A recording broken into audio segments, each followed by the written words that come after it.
Hello అండి, అందరికీ నమస్కారం. ఈరోజు నేను మీకు ఎండి చేపలు టమాటా కర్రీ ఎలా చేసుకోవాలో చేసి చూపిస్తానండి. ఈ కర్రీ ఎండి చేపలు తినే వాళ్ళకి కొంచెం తెలుస్తుంది ప్రాసెస్. అయినా సరే నేను ఎలా చేశాను మీకు చేసి చూపిస్తాను. చాలా సింపుల్గా కొద్ది ఇంగ్రీడియంట్స్ తోటి మనం చేసుకునే కర్రీ అండి ఇది. చాలా టేస్టీగా ఉంటుంది. కొంచెం వేడివేడి అన్నంలో తింటే కూడా చాలా రుచిగా ఉంటుంది. దీనికి ముందుగా మనం చేపల్ని ముక్కలుగా కట్ చేసి పెట్టుకోవాలి. వాటర్లో వేసి 4-5 సార్లు కడిగిన తర్వాత కొద్దిసేపు నానబెట్టి పక్కన పెట్టుకోవాలి. ఇప్పుడు ఒక స్టవ్ మీద కళాయి పెట్టుకొని సరిపడా ఆయిల్ వేసుకోవాలి. నేను 3 టేబుల్ స్పూన్స్ వేస్తున్నాను. సరిపడా ఆయిల్ వేసుకున్న తర్వాత మనం చేపల్ని నీరంతా వడగట్టేసి ఆయిల్లో వేసి ఫ్రై చేయాలి. కొంచెం డీప్ ఫ్రై లాగా చేసుకుంటే తినేటప్పుడు కరకరలాడుతూ ఉంటాయి. సో ఇవన్నీ ఫ్రై అయిన తర్వాత తీసి పక్కన పెట్టుకోవాలి. ఒక ప్లేట్లోకి తీసుకొని పక్కన పెట్టుకోవాలి. అదే ఆయిల్లో మనం కొద్దిగా ఆవాలు, కొద్దిగా జీలకర్ర, అలాగే ఉల్లిపాయలు, పచ్చిమిరపకాయలు కూడా వేసుకొని ఫ్రై చేయాలండి. మీ అందరికీ చిన్న రిక్వెస్ట్ పెడుతున్నానండి. మీకు కన్నా వంటలు నచ్చితే ఖచ్చితంగా లైక్ చేయండి, షేర్ చేయండి, సబ్స్క్రైబ్ చేసి బెల్ బటన్ ప్రెస్ చేయండి. బెల్ బటన్ ప్రెస్ చేసినప్పుడు మీకు ఆల్ అని వస్తుంది. ఆల్ని ప్రెస్ చేస్తే నా ప్రతి నోటిఫికేషన్ మీకు వస్తుంది. అలాగే ఇన్స్టాలో కూడా నన్ను ఫాలో అవ్వండి.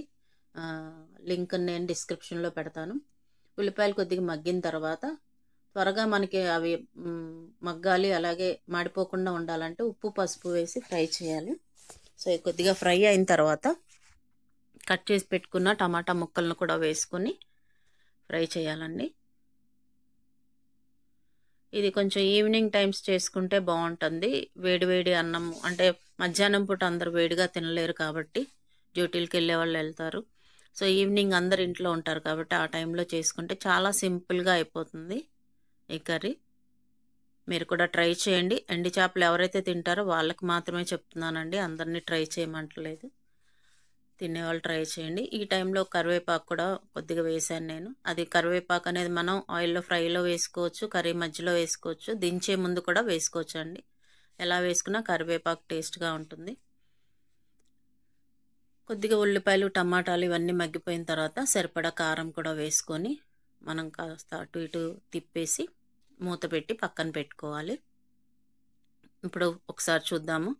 సో ఇప్పుడు అన్నీ మొత్తం మగ్గిపోయండి. టమాటాలు, పచ్చిమిరపకాయలు, ఉల్లిపాయలు అన్నీ కూడా.